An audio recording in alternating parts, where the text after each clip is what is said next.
Boa noite, meu irmão, minha irmã, que a graça e a paz do nosso Senhor Jesus seja sobre a sua vida. Eu quero convidar você a abrir a sua Bíblia no Evangelho de Mateus, no capítulo 2, esse texto que será a base para a nossa reflexão nessa noite. Mateus, capítulo 2, a partir do verso 1, diz assim: Tendo Jesus nascido em Belém da Judéia, em dias do rei Herodes, eis que vieram uns magos do Oriente a Jerusalém e perguntavam: Onde está o recém-nascido rei dos judeus? Porque vimos a sua estrela no Oriente e viemos para adorá-lo. Tendo ouvido isso, alarmou-se o rei Herodes e com ele toda a Jerusalém. Então, convocando todos os principais sacerdotes e escribas do povo, indagava deles onde o Cristo deveria nascer. Em Belém da Judéia, responderam eles, porque assim está escrito por intermédio do profeta: E tu, Belém, terra de Judá, não és de modo algum a menor entre as principais de Judá, porque de ti sairá o guia que há de apacentar a meu povo Israel. Com isso, Herodes, tendo chamado secretamente os magos, inquiriu deles com precisão quanto ao tempo em que a estrela aparecera. E enviando-os a Belém, disse-lhes: Ide informar-vos cuidadosamente a respeito do menino, e quando o tiverdes encontrado, avisai-me para eu também ir adorá-lo. Depois de ouvirem o rei, partiram, e eis que a estrela que viram no oriente os precedia, até que chegando parou sobre onde estava o menino. E vendo eles a estrela, alegraram-se com grande e intenso júbilo. Entrando na casa, viram o menino com Maria, sua mãe. Prostrando-se, o adoraram, e abrindo os seus tesouros, entregaram-lhe suas ofertas, ouro, incenso e mirra. Sendo por divina advertência prevenidos em sonho para não voltarem à presença de Herodes, regressaram por outro caminho à sua terra. Entrando na casa, viram o menino com Maria, sua mãe. Prostrando-se, o adoraram. Quero convidar você a, junto comigo, adorar o Senhor nesse momento devocional que antecede o nosso estudo. A cantar junto comigo o hino de número 245 do nosso Inário Novo Cântico, o Inário Presbiteriano, uma tradicional melodia de Natal, uma melodia inglesa, e eu gostaria de cantar junto com você, hino de número 245.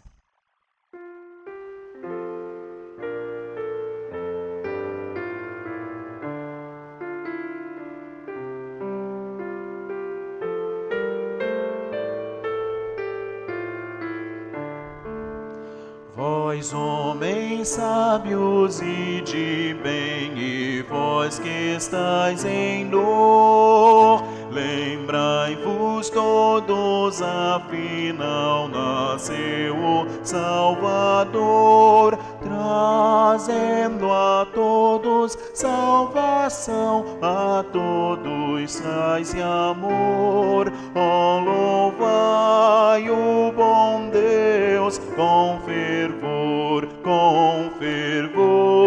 ó, louvai o bom Deus com fervor.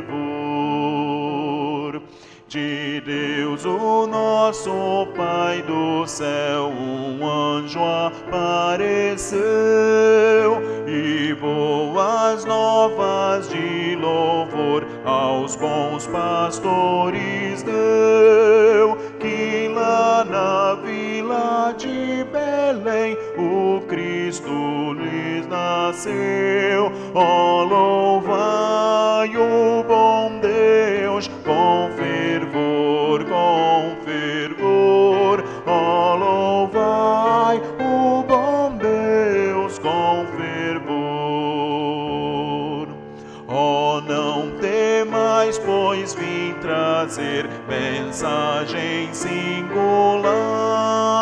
Nasceu o vosso Redentor, que aos homens quer salvar. Libertará de todo mal a quem não duvidar. Ó, louvai o bom Deus com fervor, ó, louvai o bom Deus com fervor.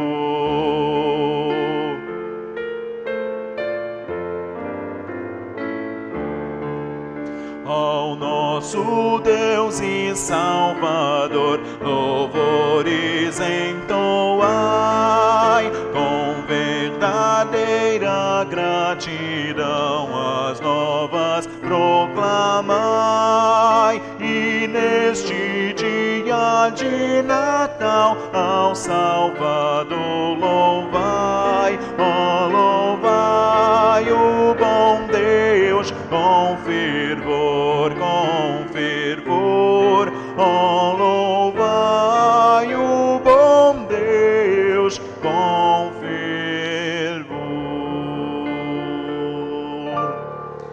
Amém. Louvado seja o nome do nosso Salvador. Eu convido você a manter a sua Bíblia aberta no Evangelho conforme nos narra Mateus, no capítulo 2. Esse é o texto da nossa reflexão nessa noite, domingo que antecede a comemoração do Natal. Nós vamos estudar esse texto tão precioso da Sagrada Escritura, Mateus capítulo 2, verso 1 ao verso 12, texto que lemos logo no início dessa nossa escola bíblica dominical. Então mantenha a sua Bíblia aberta, Mateus capítulo 2, verso 1 ao verso 12. Hoje nós vamos falar a respeito da adoração que foi realizada, que foi prestada pelos sábios vindos do Oriente por ocasião do nascimento do nosso Senhor Jesus. A lição de hoje, ela está baseada na revista Encontros com Jesus, da editora Didaquê. É logo a primeira lição dessa série de lições, Encontros com Jesus, da editora Didaquê. E eu selecionei essa lição para trabalhar com os irmãos hoje em função do seu tema, o encontro com os magos do Oriente. Quando nós olhamos para a Sagrada Escritura, a Palavra de Deus, desde o Antigo Testamento, nós vemos diversas situações em que Deus é louvado, que Deus é adorado. Nós poderíamos nos aprofundar, e até devemos nos aprofundar, não na aula de hoje, porque o tempo não nos permite, mas numa teologia bíblica da adoração. A adoração ela não pode ser prestada de acordo com a nossa mente, com o nosso coração, seguindo as inclinações da nossa carne, mas nós devemos adorar ao Deus vivo e verdadeiro da forma como Ele requer ser adorado, da forma como a Palavra de Deus, as Sagradas Escrituras nos ensinam, a partir dos exemplos daqueles que o adoraram no passado e mesmo das ordens proposicionais, né, as orientações descritivas de adoração ao nosso Senhor. Quando nós olhamos todo o Antigo Testamento e mesmo o Novo Testamento, percebemos a importância da adoração e vemos quão é importante o reconhecimento não somente da divindade, não somente do caráter absoluto e único de Deus, mas também percebemos como a adoração prestada pelo ser humano, ela precisa ser dotada de uma série de características para que de fato seja aceita, para que seja considerada sincera. Não basta simplesmente adorar com boa intenção, mas precisamos observar as orientações bíblicas a respeito da adoração. E quando nós olhamos o texto e o seu contexto, nós vemos que no capítulo 2 do Evangelho de Mateus, nós temos a descrição dos primeiros anos do nosso Senhor Jesus. Nós temos aí do verso 1 a 12 a história da visita dos sábios ao rei recém-nascido. Depois nós vemos a sua fuga para o Egito, né, a matança dos inocentes e uma menção de que ele passou determinado tempo no Egito, indo depois morar em Nazaré, na Galileia. Esse é o capítulo 2, que narra brevemente a infância do nosso Salvador, sem dar muitos detalhes, mas faz questão de registrar esses fatos, e especialmente começando aqui pela visita dos sábios, pela visita dos magos. O capítulo 2, versículo 1, tendo Jesus nascido. É interessante porque não se dá uma descrição precisa de quanto tempo havia passado desde o nascimento de Jesus. Lembre-se que naquela época as viagens não eram tão rápidas como nós temos hoje, né? Os meios de transporte. Então, quando José e Maria foram até Belém para o recenseamento que havia sido decretado pelo Império Romano, não significa que Jesus nasceu e eles permaneceram ali apenas alguns dias, algumas semanas, alguns meses. É provável que tenham passado uma quantidade razoável de meses, até porque fazer com que um recém-nascido, né, viajasse de volta a Nazaré seria uma viagem cheia de complicações. Então, há aqueles que acreditam que já deveria ter passado 1 ano ou até 2 anos depois do nascimento de Jesus. Ajuda a pensar dessa forma a consideração dos versículos imediatamente posteriores, quando fala da ocasião da fuga para o Egito, quando nós lemos a respeito da ordem de Herodes para matar crianças, né, de uma determinada idade para baixo. Então, chega aqui Herodes e manda matar as crianças, né, de uma determinada idade para baixo. E aqui está escrito de 2 anos para baixo, no versículo 16, né? Então, todos os meninos de Belém, de todos os arredores, de 2 anos para baixo, deveriam ser mortos. Então, a gente considera que deveria ter passado pelo menos 1 ano, até 2 aí, do nascimento de Jesus. Mas o texto prossegue dizendo que tendo Jesus nascido em Belém da Judéia. Belém, a cidade de Davi, lembrando que Jesus é o verdadeiro filho de Davi. A ocasião do recenseamento, né, é importante, ela está descrita lá em Lucas capítulo 2, quando o José e Maria eles voltam para a cidade dos seus ancestrais. Então, Jesus é da linhagem real, é da linhagem de Davi. Nós temos aqui um outro personagem que é introduzido no texto, tendo Jesus nascido em Belém da Judéia, em dias do rei Herodes. Herodes foi um rei cruel, um rei tirânico, um rei que assassinou diversos dos seus próprios filhos, inclusive a sua própria esposa. No entanto, apesar de ser sádico, apesar de ser violento, apesar de ser extremamente tirânico e cruel, Herodes ele tinha uma capacidade política, conseguindo, inclusive, realizar obras dentro dos domínios do seu reino. Né? Então, ele gozava de prestígio político dentro do Império Romano, apesar de ser um rei fantoche. Né? Lembre-se que, nesse período histórico, os judeus estão debaixo do domínio romano. Agora, mais personagens entram na história e perguntavam, né, porque vieram os magos do Oriente perguntando, quem são esses magos? Esses homens eles vieram do Oriente, perto do território da Babilônia. A gente não tem com precisão exata, né, qual país hoje, onde se encontraria a terra de onde vieram os magos. Nós presumimos que, sendo Oriente, o termo se referia à região da Babilônia. O fato é que os magos eram estudiosos dos astros, eram versados em filosofia, medicina, ciências naturais. Inclusive, o número desses sábios, quantos sábios eram, você vai perceber que o texto não nos informa, e nós temos diversas tradições, a principal delas nos falam que eram 3, porque se considera a partir dos presentes que foram dados. Né? Foram dados 3 presentes, então alguns pressupõem que eram 3 magos. No entanto, não há essa informação no texto. Há tradições que dizem que eram 10, outras tradições colocam que eram 7 magos. O fato é que eram magos. Outro detalhe que eu queria que você percebesse no texto é que o texto não fala que eles eram reis. Né? Há uma tradição também que fala os reis magos. O texto não afirma isso. O texto apenas fala que eram magos, eram sábios. E a chegada desses sábios cumpriu profecias, incluindo de que os gentios seriam abençoados pela prometida semente de Abraão. Lembre-se que essa foi uma promessa dada lá no livro do Gênesis, que a partir da semente de Abraão seriam benditas todas as famílias da terra. Isaías capítulo 60, verso 3, também tem uma profecia a respeito disso. Isaías capítulo 60, inclusive, é considerado o texto profético mais emblemático quanto à vinda dos sábios para adorar o Senhor Jesus. No capítulo 2, no versículo 2, nós encontramos uma menção a uma estrela. Essa estrela, né, o astrônomo Kepler acreditava que fosse uma conjunção entre dois planetas, né, se eu não me engano, Saturno e Netuno, e aí teria surgido no céu um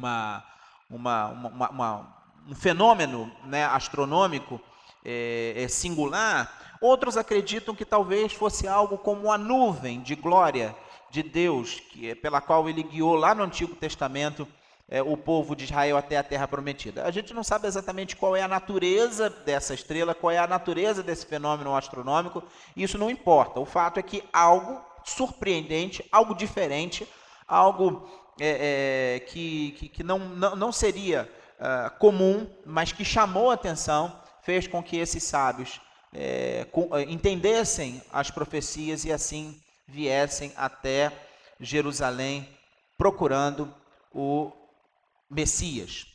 Capítulo 2, verso 6, nós lemos aí a expressão a menor entre as principais. O rei divino, ele surge a partir de uma cidade sem uma importância política, sem uma importância econômica, né? Ele vem de uma cidade que aparentemente não tinha valor nenhum, né? Capítulo 2, verso 8, Herodes, ao conversar com os magos, pede para que, assim que eles encontrassem o menino, ele fosse informado. Com qual objetivo? Olha o que diz Herodes. Para que eu também possa ir adorá-lo. Herodes, ele mente descaradamente, como fica evidente na matança das crianças de Israel posteriormente. O objetivo de Herodes era matar aquela criança, já que o Messias, né, o descendente de Davi, poderia ser um competidor político, poderia ser alguém que o destronasse, o tirasse da sua posição de privilégio, de poder. Capítulo 2, verso 10, nós lemos a expressão grande e intenso júbilo. Herodes e toda Jerusalém, nos versículos anteriores nós lemos que eles se perturbaram com as notícias de que havia nascido um rei davídico, de um rei da descendência de Davi. Mas os sábios se regozijaram, né? O evangelho de Jesus, ainda que seja um cheiro de morte para a morte, é sem sombra de dúvida um aroma de vida para a vida. E no capítulo 2, verso 11, nós lemos: o adoraram. Essa postura de adoração é uma indicação da divindade de Jesus. E eles entregaram seus tesouros, presentes para um rei, reconhecendo a realeza de Cristo e assim cumprindo as profecias. Nós temos o nascimento de um menino rei, de um menino Deus. Nós temos o nascimento do Messias. Feitas essas considerações aqui sobre esses trechos do texto, eu quero agora conversar com vocês sobre as lições do texto. O que é que o texto ensina para a gente? Para além desses detalhes, né, o que é que o texto vai ensinar? O comentarista bíblico William Barclay diria que esse texto teria 3 movimentos, né? É uma forma de você abordar o texto. A reação do rei Herodes, que foi uma reação de ódio e hostilidade. A reação dos escribas, a quem Herodes recorre para saber onde nasceria o Salvador, né? E dos sacerdotes, uma reação de total indiferença, né? E a reação dos magos, que foi uma reação de reverência e adoração. Então, na lição de hoje, nós vamos, nesse nosso estudo, nós vamos abordar a reação dos magos. Nós não vamos tratar especificamente de Herodes, não vamos tratar especificamente a respeito dos escribas e dos sacerdotes, mas eu quero tratar com vocês a respeito dos magos, partindo daquela nossa conversa inicial a respeito da adoração. Porque esses irmãos nossos, cremos, né, porque depositaram sua fé em Jesus, eles mostraram preciosas lições sobre a verdadeira adoração que deve ser prestada. Então, 2 pontos básicos da nossa lição de hoje. Primeiro, a verdadeira adoração, ela supera barreiras. A verdadeira adoração, ela supera barreiras. Quais são as barreiras possíveis de serem colocadas diante da adoração? A primeira barreira é a barreira geográfica. Esses magos, esses sábios, eles vieram do Oriente, vieram de uma terra distante, precisaram empreender uma grande viagem para adorar. Hoje nós temos aí uma situação diferente, vivemos um momento de emergência sanitária, em que temos uma pandemia de Covid-19 e estamos afastados, né, de forma emergencial, de forma impositiva, né, uns dos outros. Mas toda a Escritura nos mostra a importância da adoração pública, da adoração coletiva, da adoração do povo de Deus reunido como povo de Deus. É claro que ela não é exclusiva, é claro que existe a adoração sua, no seu quarto secreto, ou então o seu culto familiar. Não há barreira geográfica no sentido de que, à luz daquilo que o próprio Senhor Jesus ensina à mulher samaritana, importa que Deus seja adorado em espírito e em verdade. né? Não é no templo ali, não é no monte lá, não, a questão não é essa. No entanto, existe também a importância da adoração conjunta. Esses sábios, eles vão até Jerusalém buscando o Salvador e buscando aqueles que estavam com o Salvador. Então, há um senso comunitário e eles vencem as barreiras geográficas para a adoração. Precisamos vencer as barreiras geográficas. Também eles vencem as barreiras étnicas. Percebam que eles são gentios, portanto, eles são estrangeiros, eles não pertencem ao povo de Israel. E glória ao nome do Senhor, porque em Cristo Jesus todos os habitantes da terra são feitos filhos de Deus indistintamente. A adoração ao Senhor, ela não é uma exclusividade de um povo, de uma etnia, de uma nação, de um país. Pelo contrário, todo aquele que crê em Jesus, ele adora ao Senhor. Por isso, há uma diferença fundamental entre patriotismo e nacionalismo exacerbado. Há uma diferença entre você valorizar o seu país, as tradições do seu país, a cultura do seu país, e você considerar as outras culturas, considerar os outros países inferiores. A xenofobia não é bíblica. Nós precisamos vencer as barreiras étnicas. Nós, em Cristo Jesus, somos um só povo, um só corpo, independente de qual seja a nossa origem étnica. Não há lugar para qualquer tipo de xenofobia ou qualquer tipo de racismo entre o povo de Deus. A verdadeira adoração, ela supera barreiras geográficas, supera barreiras étnicas e também raciais e supera barreiras socioculturais. Esses homens eram sábios, homens instruídos, homens cultos. José e Maria, um casal de Nazaré da Galileia, ele provavelmente carpinteiro, como nos traz a história bíblica, né? Então, esse é o filho do carpinteiro. Gente, pessoas simples, pessoas de profissões simples, de um lugar simples, de uma comunidade simples.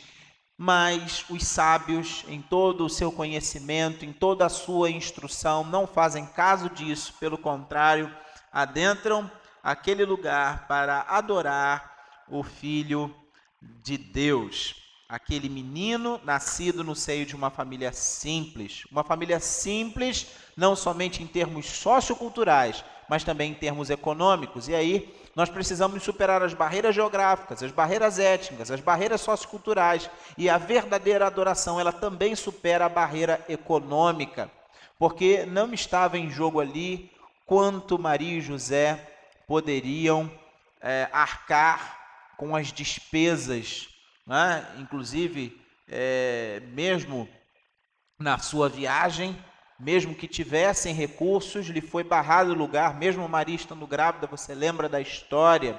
Talvez, se eles tivessem muito dinheiro a ponto de comprar um lugar e expulsar outros, talvez ele pudesse ser recebido, mas não era o caso, não era a sua intenção. Mas aquele casal simples em termos sociais, mas também pobres em termos econômicos, gente de pouca condição, isso não é empecilho para a presença daqueles sábios, para a presença daqueles homens que, segundo os presentes que aqui são descritos, ouro, incenso e mirra, são pessoas de posse, são pessoas que trazem, né, ali de forma material, presentes para o Redentor. A verdadeira adoração, ela supera barreiras também políticas, porque esses homens, eles vão até Herodes e conversam com Herodes, mas eles são, por divina orientação, são advertidos de que Herodes, ele não queria adorar Jesus nada, ele queria fazer mal àquela criança.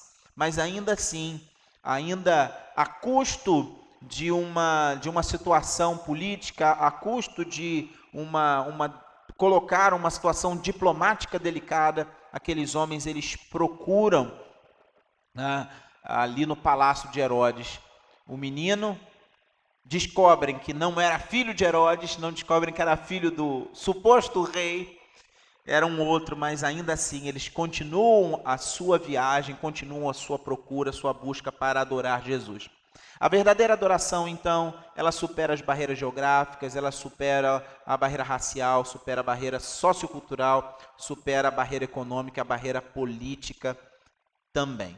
Mas, em segundo lugar, nós podemos dizer que a verdadeira adoração, ela supera, ela se caracteriza pela coerência. E nós vemos coerência na adoração daqueles sábios. Primeiro porque ela é dirigida à pessoa certa. Perceba que eles não adoram o rei Herodes, eles não adoram os escribas, não adoram os sacerdotes, eles não adoram Maria, eles não adoram José. O texto diz que viram o menino com Maria sua mãe, prostrando-se, o adoraram. Adoraram a Jesus, adoraram ao Filho de Deus, adoraram o Redentor. E, de fato, não há homem no mundo pelo qual importa que sejamos salvos, senão Jesus Cristo, o Filho de Deus feito homem. Jesus, o Filho de Deus. Jesus, o próprio Deus encarnado. Ele é o único a quem devemos toda a honra, toda a glória e todo o louvor. É importante que se tenha isso em mente, porque a idolatria, que é o ato de colocar qualquer coisa no lugar desse Deus que deve ser adorado, a idolatria é grave pecado diante de Deus. A idolatria é nós substituirmos Jesus pelo que quer que seja. Não devemos fazer isso, precisamos prestar atenção a essa importante característica da adoração. Precisamos ser coerentes com aquilo que pregamos, precisamos ser coerentes com aquilo que defendemos. Jesus é o único digno de louvor e adoração. Essa adoração é também expressa de uma forma reverente. Perceba que eles agem em adoração, no ato de prostrar-se diante daquele que é o Rei dos Reis e Senhor dos Senhores.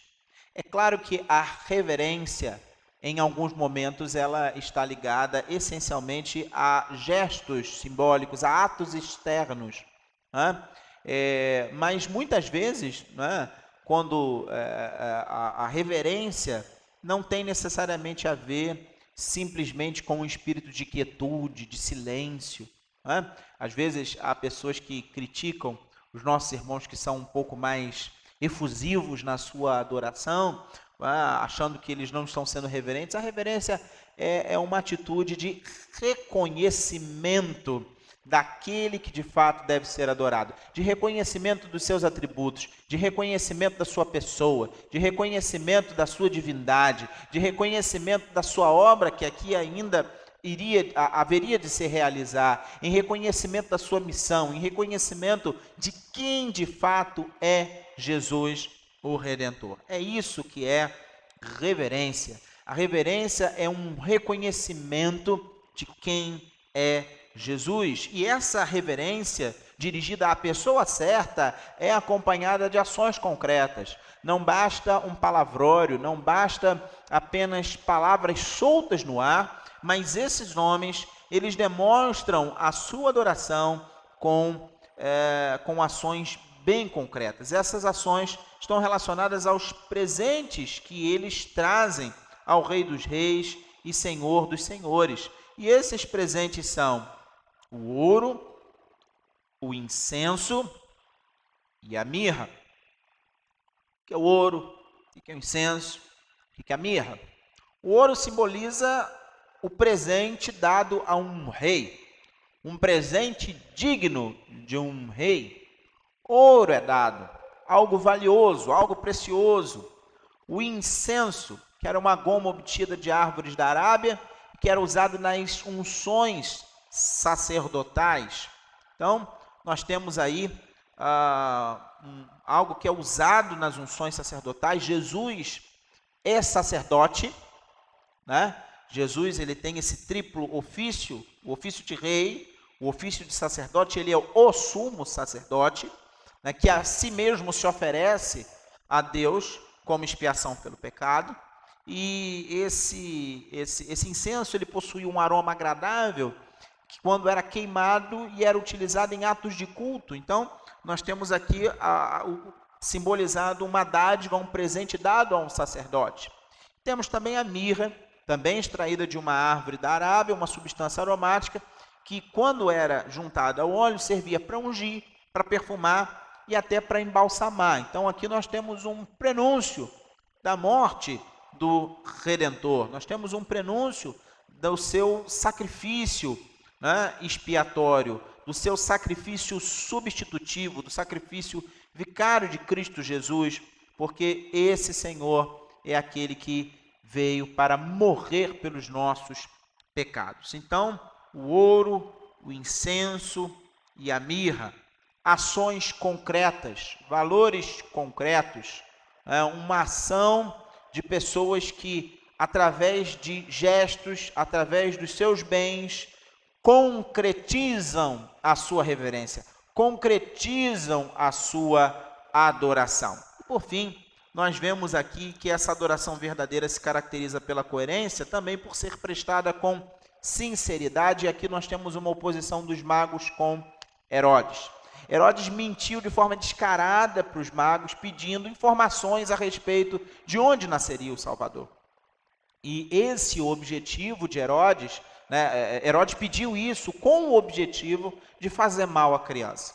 Aqueles homens não, aqueles homens de fato, de verdade, eles estavam procurando Jesus para adorá-lo, para entregar os seus presentes, com o coração aberto, com liberalidade, tensionando agradar o rei, tensionando fazer bem ao rei, tensionando agir de todo o seu coração, com toda a verdade da sua vida.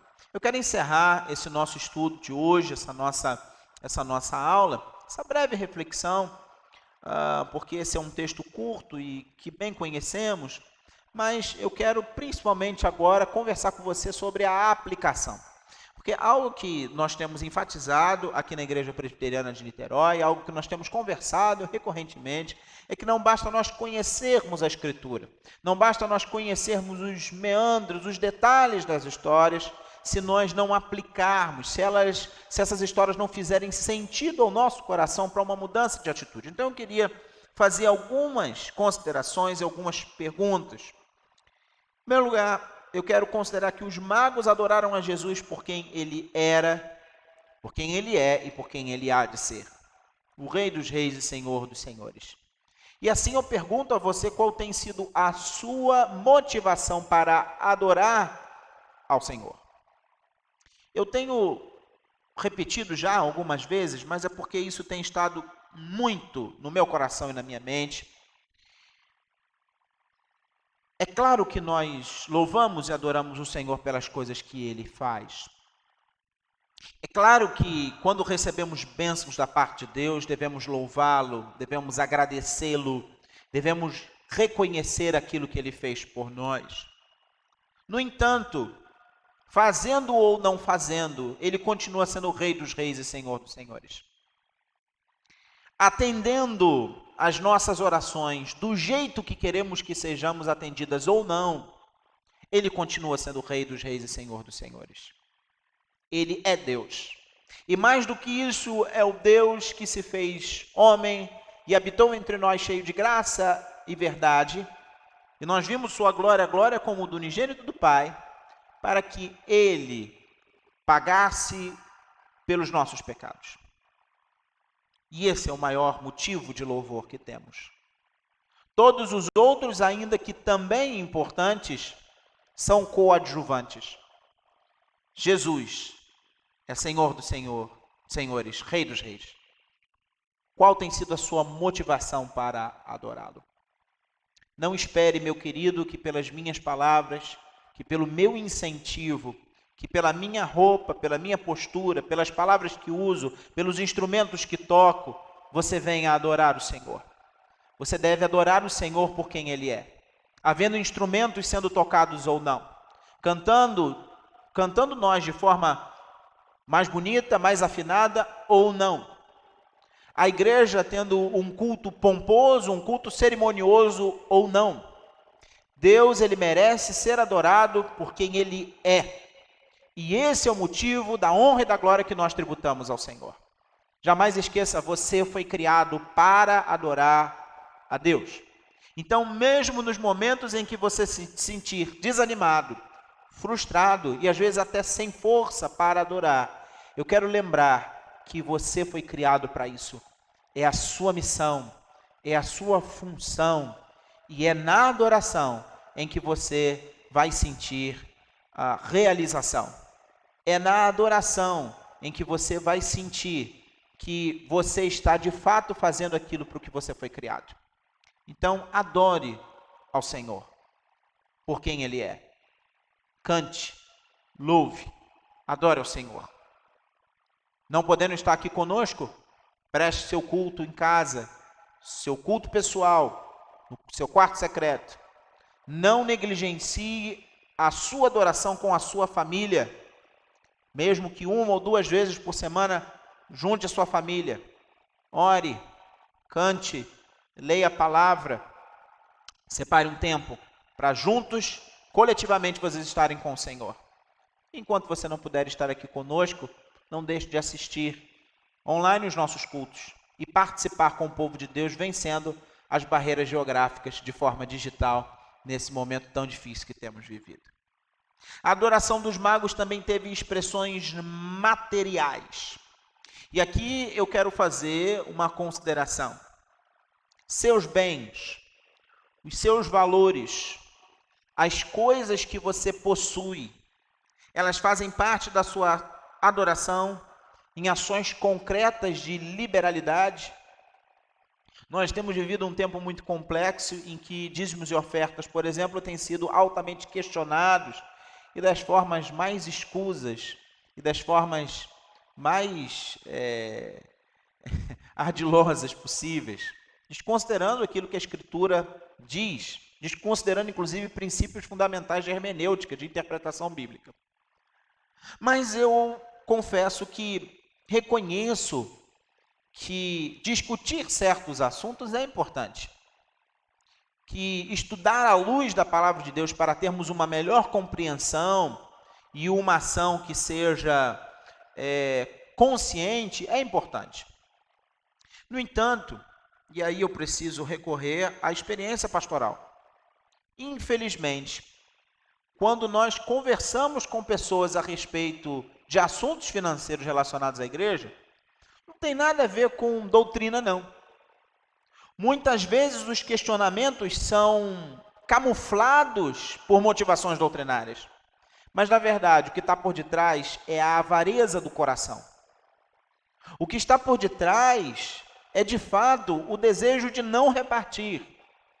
Há um certo controle dos bens materiais sobre a pessoa. É o que, na experiência, nós temos percebido isso. A Igreja Presbiteriana do Brasil e a Igreja Presbiteriana de Niterói, de forma alguma, ela lida com dízimos e ofertas, como nós temos, infelizmente, visto na nossa realidade evangelical brasileira, em que se coloca Deus como um Deus de barganha. Não fazemos isso. De forma alguma, colocamos os dízimos e ofertas como uma obrigação legislativa, legalista, de forma alguma. Mas nós temos ensinado o valor da liberalidade, do devolver parte daquilo que Deus nos tem concedido com amor, com sinceridade, também consagrando os nossos dízimos e as nossas ofertas, os nossos bens materiais ao Senhor. E assim eu pergunto novamente, seus bens e seus valores também fazem parte da sua adoração em ações concretas de liberalidade? Gostaria de fazer ainda mais 2 aplicações dentro desse ponto, não somente com relação aos dízimos e ofertas, mas também com relação a uma discussão econômica, político-econômica que temos presenciado nos nossos dias. Há aqueles que entendem que é dever do Estado usar dos seus recursos de forma intensa para o socorro daqueles que necessitam. Não vou entrar numa discussão político-econômica profunda, porque não é o foco, e até podemos fazer isso numa outra ocasião, mas Eu queria que você que concorda com essa tese, pense comigo no seguinte, e eu não vou entrar no mérito da tese. Se você concorda que deve haver uma maior participação do Estado no cuidado do pobre e do necessitado, vamos considerar que seja válida a sua proposição. A minha pergunta para você é, tudo bem,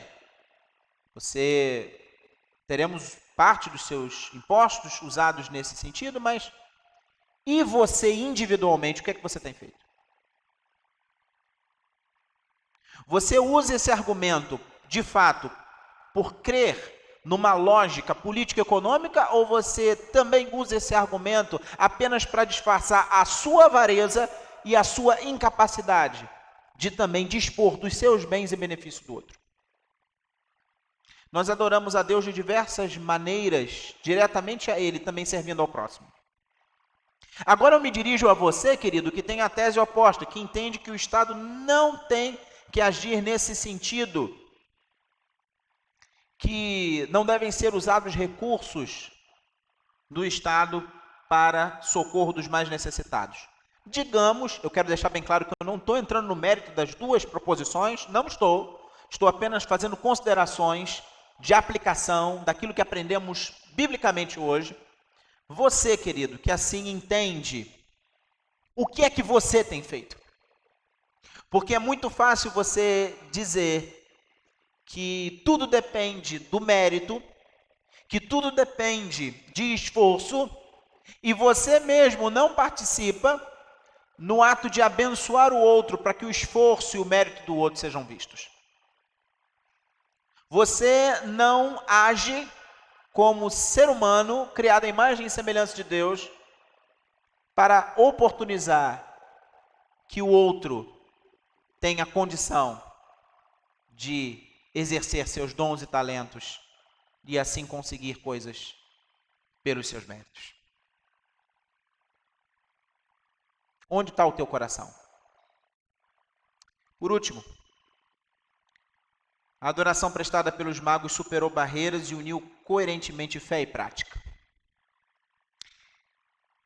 Não adianta nada dizer que crê e nada fazer. Muitos acusam de forma equivocadíssima a igreja presbiteriana e as igrejas reformadas de uma forma geral por superenfatizarem a fé a ponto de descrerem das obras. Queridos, eu quero lembrar que na nossa boa doutrina bíblica, fé e obras são duas faces de uma mesma moeda. Nós não somos salvos pelas obras, mas fomos salvos para as boas obras. Aquele que é salvo, ele pratica boas obras. Aquele que é salvo não fica nas meras palavras. E vimos através desses homens, desses sábios vindos do Oriente, que a fé colocada no coração deles, a respeito do Messias, os fez sair da sua terra, os fez viajar quilômetros, os fez vencer barreiras, não somente geográficas, mas também étnico-raciais, socioculturais, econômicas e políticas, para que eles, de forma sincera, de forma concreta, adorassem a pessoa certa, Jesus Cristo, com toda a sinceridade, não somente com palavras, mas com tudo o que eles eram, depositando diante de Jesus quem eles eram. Eu convido você a fazer o mesmo hoje, para a glória de Deus, o nosso Pai. Quero convidar você a, nesse momento, nós encerrarmos esse nosso estudo cantando um último hino, o hino de número 231, esse hino que nos canta a história desses magos, hino de número 231 do Inário Novo Cântico, e logo depois nós vamos orar e encerrar essa nossa escola bíblica dominical. Hino de número 231 do Inário Novo Cântico, o primeiro Natal, cantando esse texto que acabamos de ler e estudar, que Deus nos dê graça para aplicar as verdades aprendidas hoje.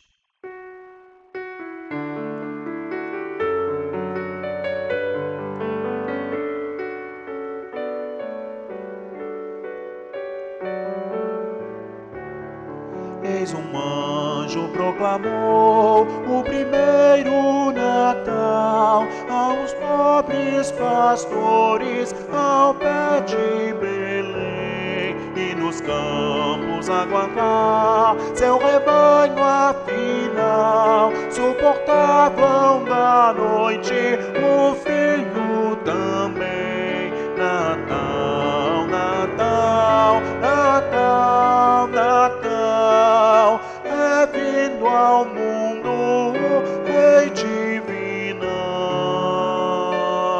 De repente lá no céu, linda estrela surgiu, e no oriente brilhou com estranho fulgor. Veio à terra forte luz, e do céu lhe caiu muitas noites ainda em fulgente esplendor. Natal, Natal, Natal, Natal, é vindo ao mundo o Rei divinal. Tal estrela apareceu e os magos guiou pela estrada Belém rumo certos conduz, e chegando ali por fim a estrela parou, mesmo acima da casa em que estava Jesus. Natal, Natal, Natal, Natal, é vindo ao mundo o Rei divinal. E os magos com afã e sublime temor os joelhos dobraram naquele lugar para ofertas liberais e de raro valor, qual incenso, ouro e mirra ao menino entregar. Natal, Natal, Natal, Natal, é vindo ao mundo o Rei divinal.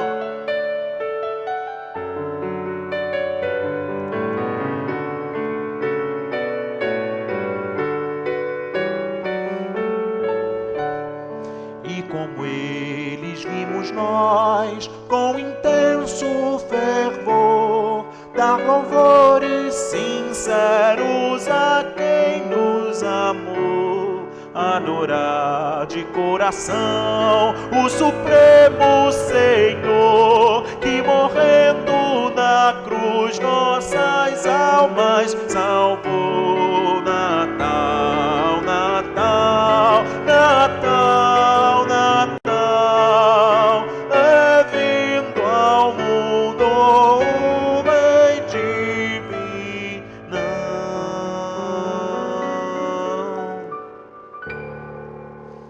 Soberano e eterno Deus, Criador dos céus e da terra, te louvamos e te adoramos por meio de Cristo Jesus, o nosso Redentor.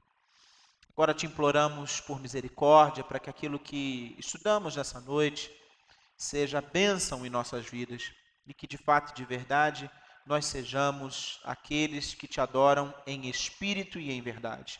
Por favor, Senhor, tem misericórdia de nós, que o Senhor nos conduza cada vez mais a sermos adoradores em tudo o que fazemos, não só nas nossas palavras, não somente nos cultos públicos, mas também em tudo aquilo que falamos, pensamos e fazemos, dedicando os nossos dons e talentos, dedicando os nossos bens, dedicando o nosso caráter, a nossa vida familiar, a nossa vida com os amigos, a nossa profissão, quem somos, para a glória do Senhor. Que assim seja, em nome de Jesus. Amém. Recebei a bênção, queridos. E o Senhor te abençoe e te guarde. Que o Senhor faça resplandecer, faça resplandecer sobre ti o seu rosto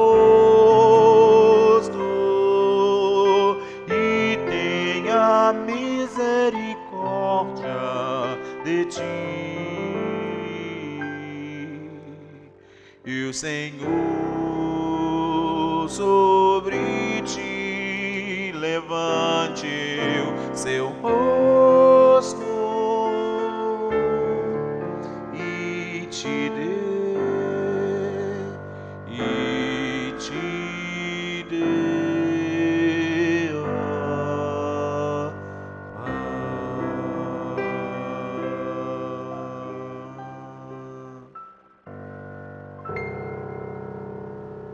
Forte abraço, uma boa semana. Em nome de Jesus.